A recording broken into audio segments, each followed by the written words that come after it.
Hey y'all, I just left Lexington, Kentucky. I'm about to drive back home to Louisville. I was invited to a Street Voice Council meeting. And when I tell you to have people who are houseless be their own best advocates, that was powerful.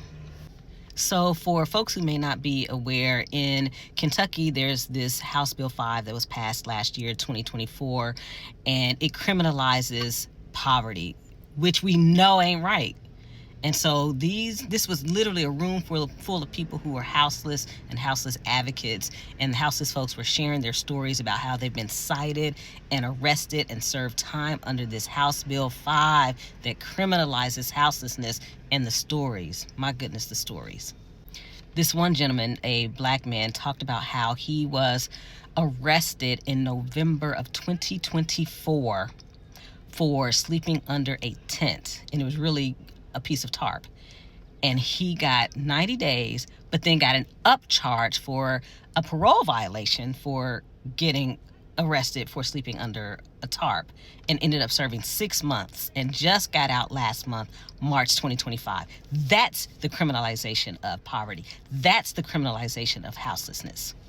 Oh, but this gentleman was not going to be deterred. He is determined to be his own best advocate. He is determined to work on advocacy and public policy at the local and state levels, because he knows that's where change happens. And it was a whole room full of people who were committed to the same. A whole handful of people in that room were willing to stand up and be vulnerable and expose themselves and share their stories of being cited and arrested because of House Bill 5.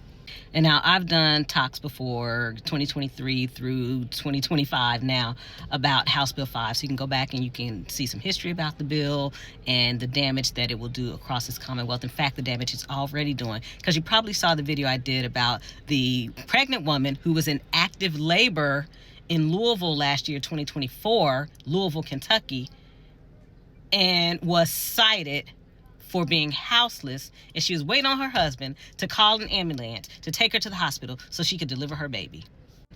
Anyway, let me get off of here and head back home to Louisville. I got a drive ahead of me. I'm eternally grateful for the invitation from former Councilwoman Tana Fogel here in Lexington to come and be part of this Street Voice Council, to get up and to be able to speak for a few minutes, just to let folks know that gave me hope. That room gave me hope, and that mattered, and it was important. And then all the folks who came up to me afterwards, being engaged in conversations, share their stories, ask questions. Listen, this is how we build power, collective power across Kentucky. Absolutely.